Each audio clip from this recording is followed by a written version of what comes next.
15 years on the police force. You see a lot of things that can't be unseen. It's enough to numb your soul. You can close your eyes and try to forget what horrors mankind is capable of. Murder, arson, pyramid schemes. But the memories, they stay with you. No matter what you do, those moments stick to your brain like coffee stains and glitter. Oh, seriously? Rain? I just started monologuing and now the bottom falls out? I guess this is what I get for recording this whole thing outside. Let's just power through. Where was I? Ah, yes. Coffee stains and glitter. 15 years working the force in Noir City is enough to collect a lot of mind glitter. But no case was ever more unforgettable, more unforgiving, more glittorious than the case of Barbara Stair. I was in the neighborhood when I heard the call for all available units to report to the address on Rich Street, but somehow the news crews had me beat. The paparazzi were like cats in heat. I knew I'd need to be discreet with the deets. Excuse me, detective, please. Can I have a word? Sure. Heliacal, relating to or near the sun. Oh, that's a good one, thank you. Detective, Gabby Barker of Exposition News. Isn't it true that this is the apartment complex of young socialite and movie star Barbara Stair, who recently moved here from Bel Air after her father, airline mogul Larry Stair, passed away, leaving all his shares in Sinclair Air to Miss Stair, his only heir? Is Miss Stair still up there? Anything you care to share? Hey, leave the gratuitous details to my internal monologue, would ya? I have no further comment. Officer, get these people behind the barricade. If anyone tries to cross it, shoot him in the leg and give him a ticket. Detective, NCPD, what have we got here? Hello? Oh, snap. Were you talking to me? Of course. Who else would I be talking to? Sorry, sir. As you can clearly see from looking around our well-furnished surroundings, we are not alone here. There are several other people currently searching for clues in this luxury uptown apartment. 4 crime scene techs, including myself, taking pictures and collecting samples. 3 uniformed officers, a tabby cat on the piano near the bookshelf full of literary classics, first editions mostly, all hardcovers. An empty space on the wall in the den indicating a painting has been recently moved. And, at the base of the stairs, the body of the young victim, Miss Barbara Stair. Cut the narrative flourishes and shoot straight with me. What happened here? Well, heck, I think figuring that out is supposed to be your job, Detective... Detective. Richard Detective. Your name is Richard Detective? Call me Dick. Well, Dick, let me be frank. We have no idea who's responsible. No signs of forced entry. Insurance logs report the missing painting as an original Tito MacGuffin. Find that, and you'll find the perpetrator. Anything else? 2 glasses of wine on the coffee table. I think Miss Stair knew her killer. Great work, kid. Bag it and tag it. The coffee table? You never know what clue might break the camel's back. Take it from me, a hard-boiled detective with more street time than the entire Fast and Furious saga. You need a keen eye and lots of patience to find the murderer. The secret of the staircase could be hidden in the most infinitesimal fiber of the most innocuous minutia. No article is too insipid or property too jejune to overpass. It may take days, eons, epochs, expanses. Oh, I found something tucked away inside this here thesaurus. What is it? It's a reference book that offers synonyms for dull words, but that's not important right now. I just found my first lead. Now if you'll excuse me, I'm off to catch a murderer. I drove as fast as the V8 engine under the hood of my 1969 Dodge Prius could take me, speeding through red lights and crosswalks. I was a man on a mission. I'd found the calling card of a local dirtbag in Stair's home. Looked like she'd been using it as a bookmark while reading her thesaurus. The number on the back was written in pen with a personal note saying, "Call me." The name printed on the front said, Solomon Sockeye. Everyone in the criminal underworld knew that Sockeye was a fencer. We had him tagged as a person of interest in countless robberies, forgeries, and illegal loitering all over Noir City. But we could never get anything to stick. The guy was slippery as a clam. But every criminal genius has a weakness. And Sockeye's weakness was me. I went to see him at his local haunt, the Gentlemen's Jousting Club, where the nights are long, the dancers' skirts are short, and the repartee is as sharp as the blades. Which is to say it's dull. Very dull.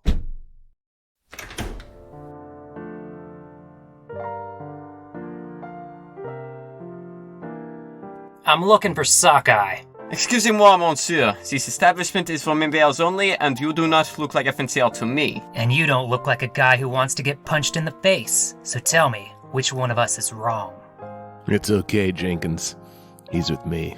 Very good, sir. Sockeye, my old nemesis. Dick. What's this about this time? Barbara Stair. You mean Babs? What happened? She in trouble? You could say that. She's dead. Now, what can you tell me about her? I've never heard of her before in my life. Can I get you a drink? I think you're lying. And no, I'm trying to cut back on how much I drink on the job. Well, this is an establishment with rules. If you're not drinking, then you're fencing. So what'll it be? Whiskey? Epee? Bourbon? Saber? Fine. I'll take the foil. An excellent choice, sir. A fan of the classics. You always were the old-fashioned type. On guard. Barbara Stair, by all accounts, didn't have a care in the world, and now she's dead. Evidence points to foul play. Also, there was a painting missing from the wall in her den. Ah, yes, the MacGuffin. Nice form, detective. Thanks, I was top of my fencing class at the police academy. How'd you know about the MacGuffin? She brought it to me last week, wanting to offload it for some quick cash.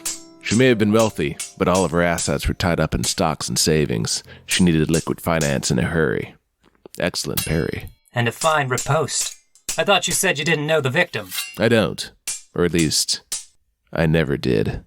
She was the kind of girl who kept her cards close and her enemies closer, if you know what I mean. I don't, but I'd be happy to bring you down to the station so you can explain it to me. Sorry, Dick. This feels a lot like harassment. Then file a complaint. But know this, my boss has my back. Oh, sorry, let me take this. Oh, speak of the devil. Hello, Chief. Oh, you say you've just received a complaint from Solomon Sockeye? Dang, that was fast. How did he even... No, sir, I wasn't harassing him. I was simply questioning. No, I didn't have a warrant, but all you need in Noir City is your gut and your grit. Oh, you're saying I need an actual warrant. Chain of evidence? Okay, well, yes, sir. Lawsuit? But, civil liberties? Oh, come on. How am I supposed to... Oh, okay, fine. I'll leave and come back to the station. Who was it? Wrong number. Listen, I'm gonna let you off with a warning this time, but if I find out you had anything to do with Barbara Stair's murder, I'm gonna be real mad at you. You're unhinged, detective. We're on the same side this time around. Babs is a friend of mine, and I want to see her killer brought to justice. So let me point your investigation in the right direction. You know Dr. Durr from Our Lady of Perpetual Motion Hospital and Car Wash? Dr. Duncan Dardar? The very same. As far as remedies go, a visit to Dardar was a lot more effective than my usual. 2 shots of whiskey chased with a raspberry White Claw. Dardar had patched me up after more than one scrap at the bar. He was the one who dug out the slug in my chest when I got plugged by a street thug slinging drugs. That banger got the jump on me, but I was a lot younger back then. Slower. Trustinger. Nowadays, I kept my eyes open and my trigger finger itchy. Yeah, I know Dardar. What about him? I caught a peek at Babs' schedule book while I was over. She had a girls' night planned with Duncan Dardar's kid for earlier tonight. You two should have a chat. Dr. Dardar had a daughter? Indeed. Dee Dee Dardar. You'll probably find her at the Caviar Bar. Thanks for the tip. Now here's one for you. Excellently done. Perhaps we should do this again sometime with something a little bit sharper. Don't let me catch you bringing a sword to a gunfight. My next stop was back to the station to see the boss, Chief Jameson Justice. He was the real deal, as real as they come. He lost his eyesight in a Build-A-Bear explosion, taking down the Biscotti crime family way back when all the new recruits were still in diapers. That was a weird time for the station's dress code, but I digress. Justice made a lot of enemies that day, and all he got for his troubles was desk duty. But he never looked back. He wouldn't, even if he could. You wanted to see me, sir? Since the moment I met you.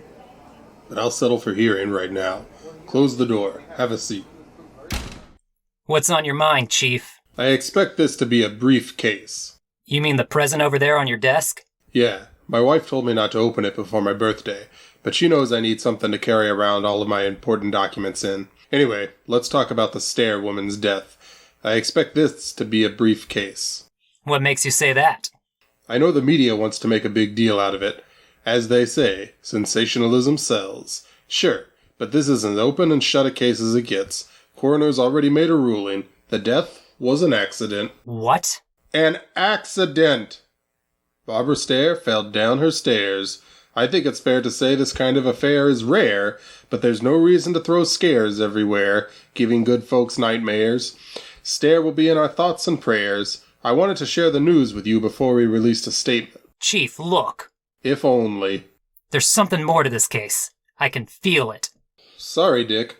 I got Mayor O'Hare breathing down my neck telling me to wrap things up, and I can't have my best detective investigating any leads he may have found while on official duty. The mayor? Why does Mayor O'Hare care about Barbara Stair? I couldn't tell you. All I know is that he's been acting strangely ever since Exposition News started looking into his laundromat empire next to the financial district. Now why don't you take the rest of the night off? You got it, boss. Justice may be blind, but he ain't deaf. He knew something didn't smell right. He could feel it in his bones, just like I could. The truth was so close I could almost taste it. But first, there was someone I needed to see. Dee Durr. The Caviar Bar was by far the fanciest place in all of Noir, local hotspot for everyone from film stars to oil czars, where the cocktails come in mason jars and the cigars are always on par. I flashed a badge to get past the bouncer. I flashed a 20 to the bartender to find out what I needed to know. He hadn't seen Dee all night, but if I wanted to find her, I should check out her pad. She lived on Pie Avenue, somewhere between 3rd and 4th Street. Hers was the building with all the locks on the front door. If I wanted to get inside, I'd need more than a badge and cash. Fortunately, I know how to charm when I need to.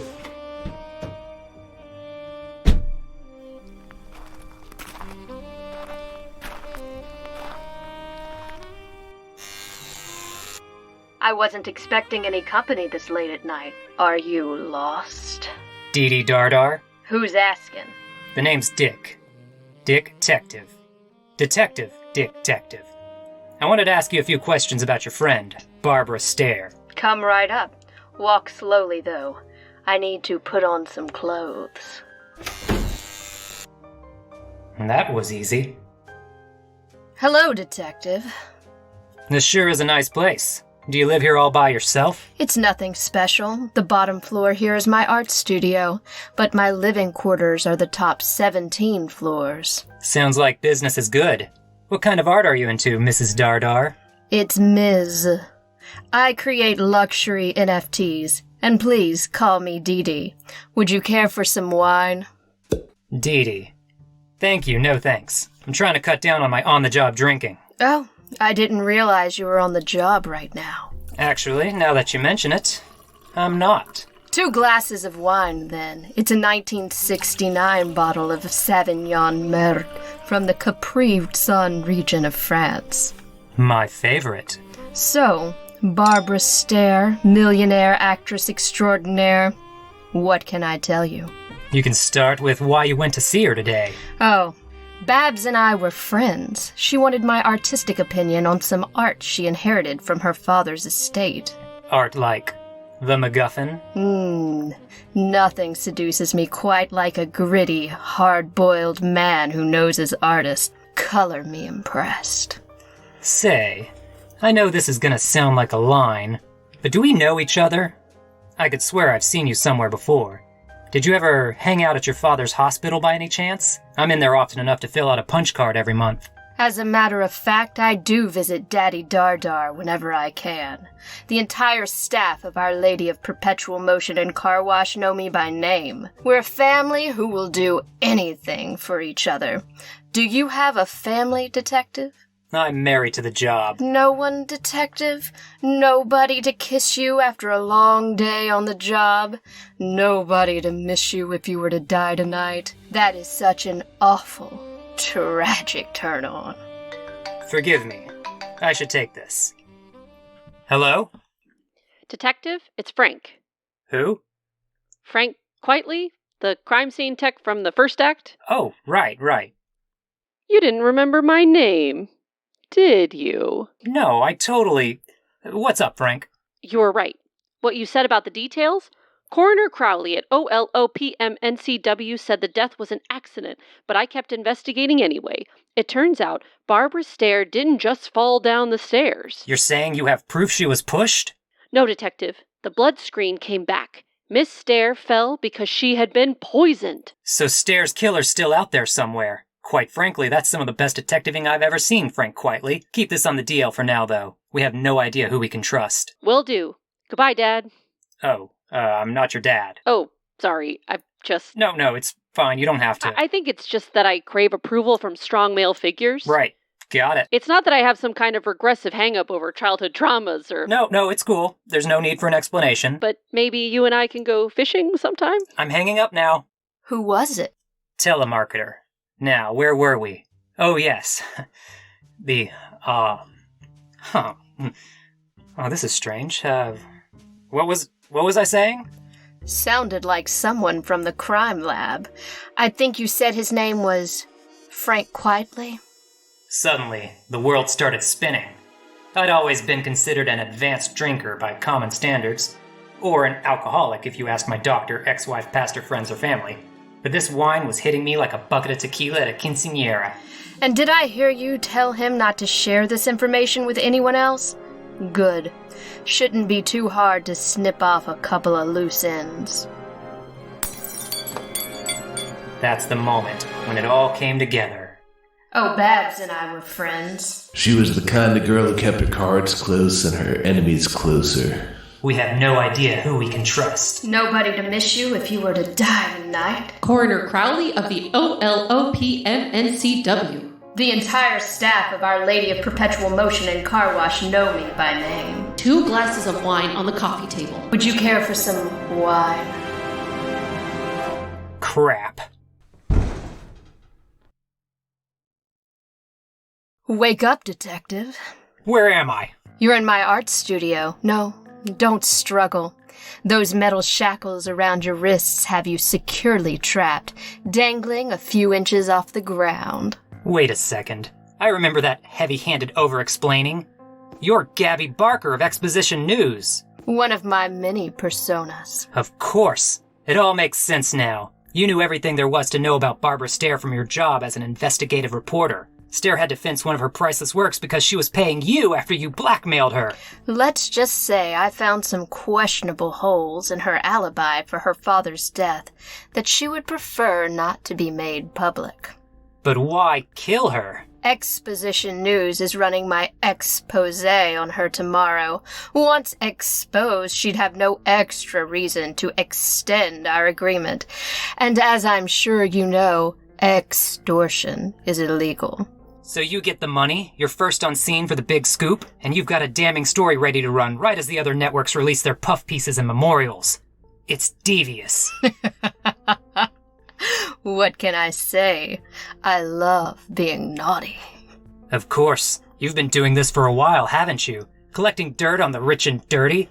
You were the one investigating the mayor's laundering facility by the financial district. And you've been using that leverage to steer investigations away from you.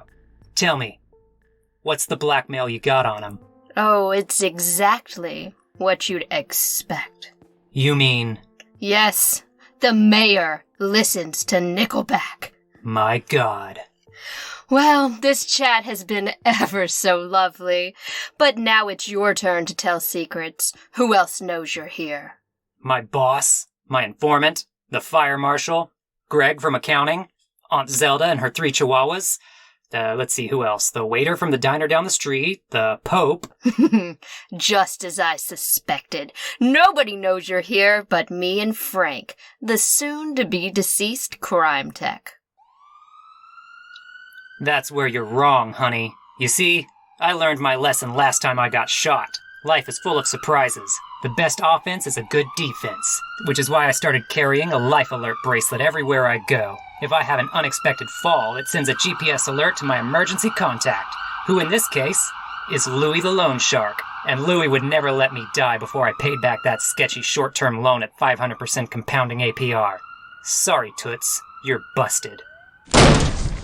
Louie, you made it! And I see you brought your entire crew and a bunch of guns. Wonderful. Well played, Detective. Freeze! It looks like I'll be going away for a while. Will you visit me? Sorry, babe. You may be as beautiful as you are gorgeous, but you're bad news. I'm not bad. I'm just written this way.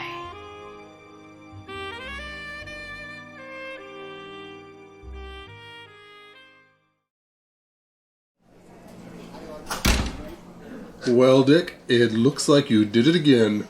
Another bad guy behind bars. The corrupt coroner has been picked up by the boys in blue, and I saved a lot of money on my car insurance by switching to Geico. Today's a good day for the good guys. Yeah, you're right. But something about this case was different. Something's gonna stick in my soul for a long time. I just don't understand what can bring a human being to do something like this. To live this secret double life like it's no big deal. You mean... Yeah. How could we never realize that the mayor of Noir City was a Nickelback fan? Richard, get out of my office.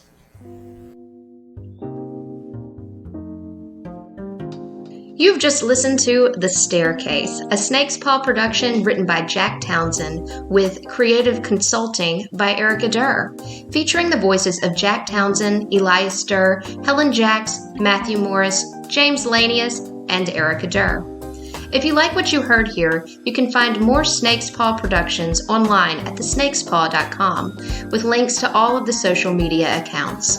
If you'd like to support The Snake's Paw, consider making a donation to the Ko-Fi page at ko-fi.com/The Snake's Paw. Thanks for listening, and see you next time.